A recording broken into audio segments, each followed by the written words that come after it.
আমি যখন রান্না করতেছিলি তখন আমার বর বলছে তোমার জন্য কিছু আছে, তুমি রান্না শেষ করে এ ঘর আসো, তোমাকে দিব। তো আমি অনেক জলদি জলদি রান্না শেষ করে এই ঘর এসেছি।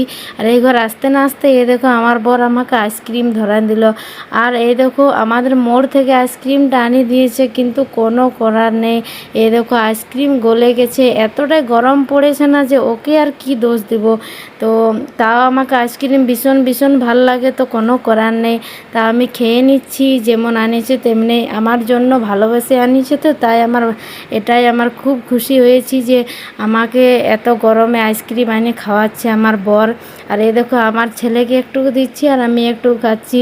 আর আমার ছেলের তো দুষ্টুমির শেষ নেই, কিছু যদি আমি খাই তো ওর একটুকু বেশি হিংসা হয়ে যায়, ও মানে আমার কাছ থেকে লুটে লুটে খাবে। তো ওকে আমি দেবো না বলছি ঠান্ডাটা, কিন্তু না, ও খাবে, ওর জেদ অনেক। তো ওকে টুকু দিচ্ছি আর আমিও টুকু খাচ্ছি। চলো ওকে তোমাদেরকে দেখাই। এই দেখো আমার ছেলে, এত গরম দিচ্ছে না, ও গেঞ্জি টেঞ্জি জামা প্যান্ট কিছু পরছে না।